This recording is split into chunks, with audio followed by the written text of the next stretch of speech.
Good evening, welcome to 6 TV. నేను Deepika. Details చూద్దాం. CM Jagan పై TDP అధినేత చంద్రబాబు తీవ్ర విమర్శలు గుప్పించారు.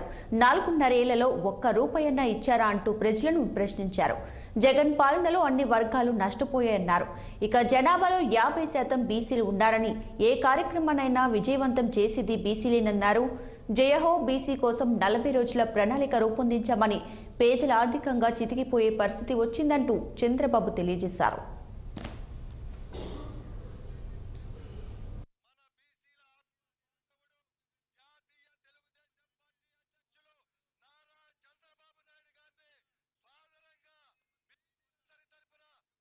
నేను అడుగుతున్నా మిమ్మల్ని అందరినీ, 4 సంవత్సరాల్లో ఒక్క రూపాయి మీకు ఇచ్చారా అని మిమ్మల్ని అడుగుతున్నా. ఇంత మునుపు కూడా రాజశేఖర్ ఉన్నప్పుడు నేను సవాలు విసిరేవాడిని. ఒక 2-3 కార్పొరేషన్లు పెట్టి అక్కడ కుర్చీలు బెంచీలు కూడా లేకుండా నిన్ను కార్పొరేషన్ చైర్మన్ ఇచ్చాం, నువ్వు పోయి పని చేసుకోమంటే ఎక్కడ కూర్చోవాలో తెలియని పరిస్థితి ఆ రోజు. ఈ రోజు కూడా మనం కార్పొరేషన్ మీరు చూస్తే 125 కులాలకి ఆర్థిక సహాయం చేసిన పార్టీ తెలుగుదేశం పార్టీ. ఆ రోజు మీరు ఎక్కడికైనా వెళ్ళండి, ఏదో ఒక విధంగా మనం ఇస్తే కడాన మన గవర్నమెంట్ పోయిన తర్వాత గోడౌన్లో కొన్ని 100 కోట్ల విలువ చేసే పరికరాలని మూలన పెట్టింది ఈ వైఎస్ఆర్ కాంగ్రెస్ పార్టీ అని చెప్పి కూడా నేను మీకు తెలియజేస్తున్నా. అంటే మీకు ఇవ్వడానికి వాళ్ళకి మనసు రాలేదు. గోడౌన్లో ఇవన్నీ కూడా తుప్పి పట్టిపోవడానికి సిద్ధపడ్డారు తప్ప ఈ పేదవాడికి ఇచ్చి ఆర్థికంగా పైకి తేవాలంటే మనసు రాకుండా ఇష్టానుసారంగా చేశారు. ఈరోజు నేను అడుగుతున్నా మిమ్మల్ని, కార్పొరేషన్లు పెట్టారు. ఎందుకు ఆ కార్పొరేషన్లు? కడాన 4 గీసుకోవడానికి కూడా పనికిరావు ఆ కార్పొరేషన్లు.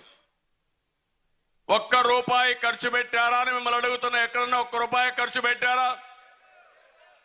ఏ బీసీ అయినా ఆర్థికంగా పైకి తీసుకొచ్చే కార్యక్రమాలు చేశారా అని మిమ్మల్ని అడుగుతున్నాను. ఏమీ లేవు. ఇప్పుడు సాధికార యాత్ర అంటున్నాడు.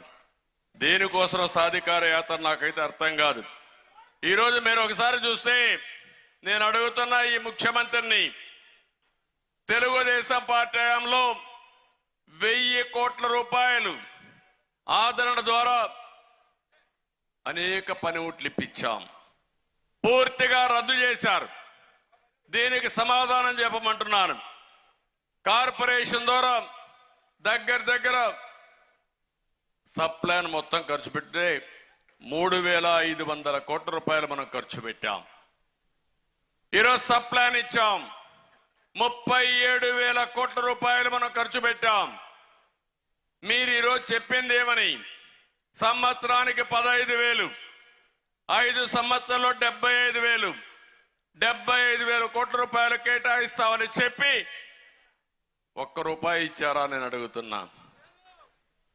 మాట తప్పను, మడమ తిప్పనని చెప్పే ముఖ్యమంత్రి ఎక్కడ చేశాడో సమాధానం చెప్పమంటున్నా.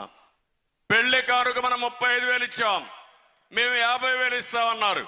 ఇచ్చారా నేను అడుగుతున్నా. అది కూడా ఇవ్వకుండా వదిలేశారు. బెస్ట్ అవైలబుల్ స్కూల్ 99లో ప్రారంభిస్తే దానికి కూడా డబ్బులు ఇవ్వకుండా రద్దు చేశారు. స్కిల్ డెవలప్మెంట్ సెంటర్లు రద్దు చేశారు. స్టడీ సర్కిల్ రద్దు చేశారు. బీసీ భవనాలు, కనీసం కట్టిన భవనాల్ని పూర్తి చేయని ముఖ్యమంత్రి 3 రాజధానులు కడతాడంట. అయిపోయింది ఆ పని కూడా. సుప్రీంకోర్టులో స్పష్టంగా ఏప్రిల్ తర్వాత పోస్ట్ చేశారు కాబట్టి 3 రాజధానుల ముచ్చట అయిపోయింది. మళ్ళీ ఒకే రాజధాని, అదే అమరావతి, అదే పూర్తి చేస్తాం తెలుగుదేశం పార్టీ. ఈరోజు నేను